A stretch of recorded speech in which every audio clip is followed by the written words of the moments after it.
Salut chers amis et bienvenue sur Afrique Business Motivation. C'est toujours un plaisir pour moi de faire des nouvelles vidéos pour vous donner des conseils, pour vous édifier dans des domaines bien précis.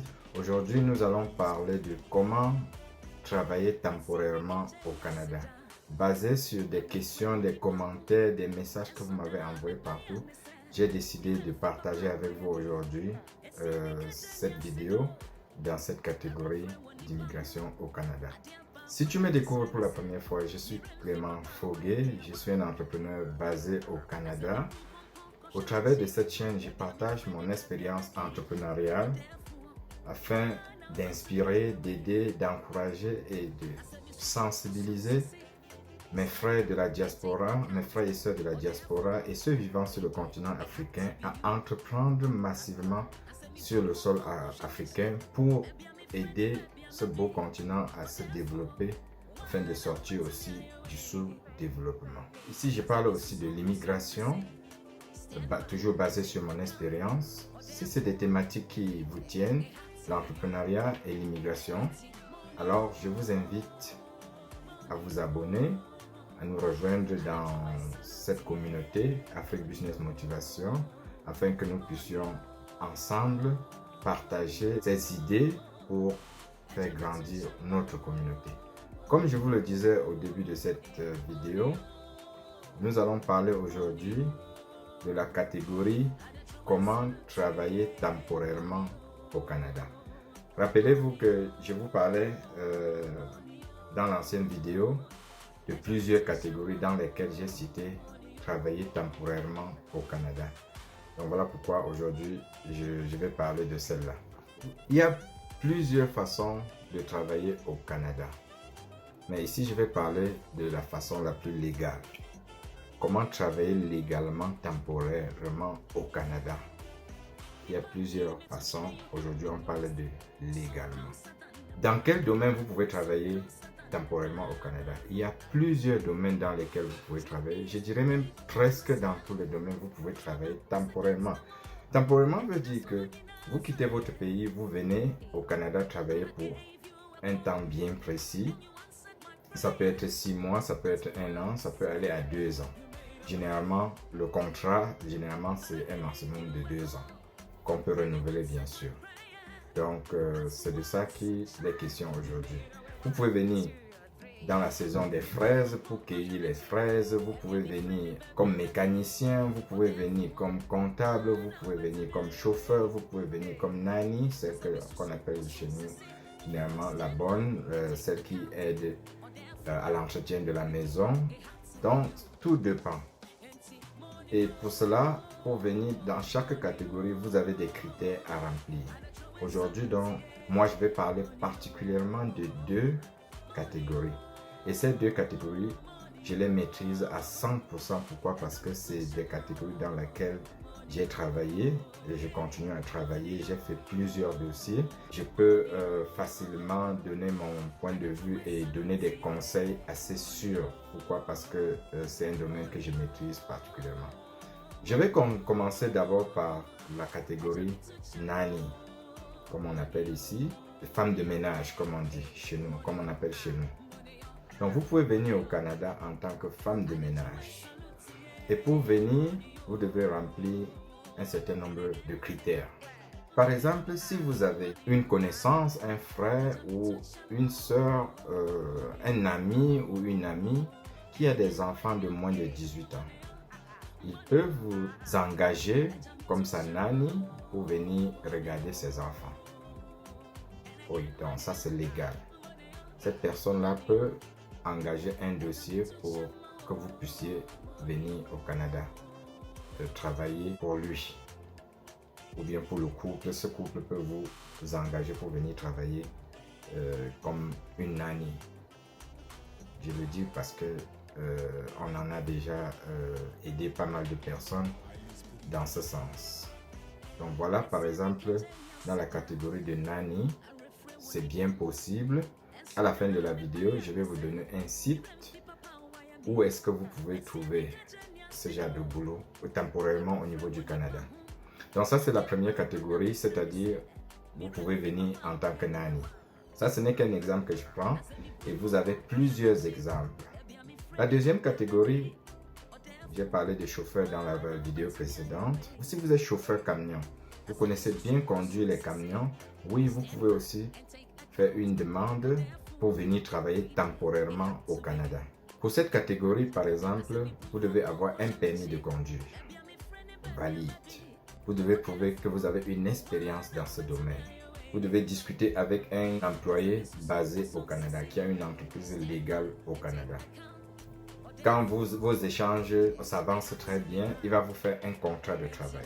Après ce contrat de travail, vous allez évoluer maintenant au niveau du permis de travail. Et maintenant, le permis de travail et le visa doivent être donnés par le gouvernement fédéral.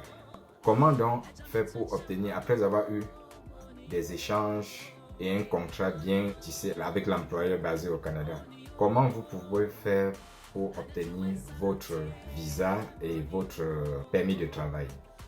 Il y a un document que le gouvernement doit vous exiger et qui va venir de votre employeur. Il s'appelle, et ceci, c'est presque, je dirais, sur la majorité des boulots que vous allez obtenir au Canada. La majorité, quasi, je dirais même la totalité. Il peut y avoir une infime partie que je ne maîtrise pas, mais la majorité, on doit vous demander ce document. Sans ce document, vous ne pouvez pas. Il s'appelle en français EIMT.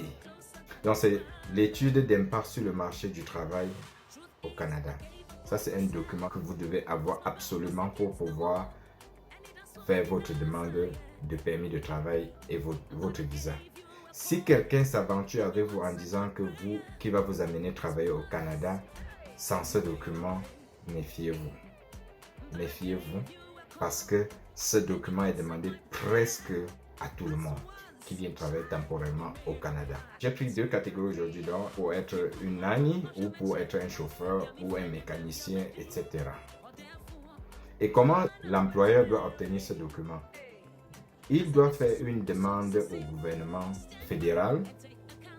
On va faire une étude, comme je viens de dire EIMT, on doit faire une étude d'impact sur le marché. C'est-à-dire, quand un étranger vient travailler dans cette province ou au Canada, ça a quel impact sur la population canadienne, ça a quel impact sur l'économie canadienne, ça a quel impact sur la culture canadienne. C'est quand on a évalué tout cela, on voit exactement que oui, ce poste-là a besoin d'être comblé et qu'il n'y a pas des permanents résidents ou encore des Canadiens qui peuvent combler. On donne une autorisation, c'est-à-dire une EIMT à l'employeur avec qui vous avez eu un contrat, qui vous donne maintenant, qui vous remet afin que vous puissiez déposer votre demande de visa et votre demande de permis de travail. Donc voilà un peu le cheminement que vous devez faire pour venir travailler temporairement au Canada. Bien sûr qu'arrivé au Canada, j'ai dit dans la précédente vidéo, vous pouvez changer de statut à tout moment. Donc vous pouvez quitter de travailleur temporaire à résident permanent. Vous pouvez quitter de travailleur temporaire à étudiant. Vous pouvez quitter de travailleur temporaire à visiteur. Tout dépend de la situation sur le terrain quand vous arrivez. Donc voilà un peu ce que je peux partager avec vous en ce qui concerne comment venir travailler temporairement au Canada. Maintenant, je vais vous donner le site là où vous cherchez le travail temporairement. Oui, bon, pour parler du site tel que promis, il y en a plusieurs sites dans lesquels vous pouvez chercher de l'emploi au Canada, mais puisque moi, je vais toujours vous donner des informations officielles, là où vous ne pouvez pas vous faire arnaquer pour quelque raison que ce soit. Il y a le site du gouvernement du Canada qui vous donne les informations à tous les niveaux concernant le travail, qui s'appelle en anglais Job Bank ou en français guichet emploi. Pour faire ces recherches, vous écrivez guichetemploi.gc.ca ou encore jobbank.gc.ca. On va mettre ça aussi en écriture afin que vous puissiez voir exactement comment ça s'écrit. Pour multiplier les chances, je vais vous donner là quelques sites qui donnent aussi des informations de l'emploi. Il y a kijiji.ca, il y a indeed.ca, il y a jobble.ca. Tout ça, je vais mettre en écriture comme ça pour que vous puissiez voir exactement comment ça s'écrit. Donc voilà, chers amis, les informations que je voulais partager avec vous. Laissez beaucoup de commentaires. Si vous avez aimé cette vidéo, je vous invite à mettre beaucoup de pouces, à partager, à commenter. Surtout, j'insiste sur le partage parce que ça va aider beaucoup de gens autour de vous, beaucoup de gens autour de nous à éviter certains pièges parce que nous savons que l'immigration est devenue un sujet d'arnaque dans la communauté. On arnaque pas mal de personnes avec l'immigration. Donc je vous invite à partager massivement les vidéos comme celle-ci afin que certaines personnes puissent avoir la bonne information pour éviter cette arnaque. Merci infiniment d'avoir regardé cette vidéo et agréable moment à vous.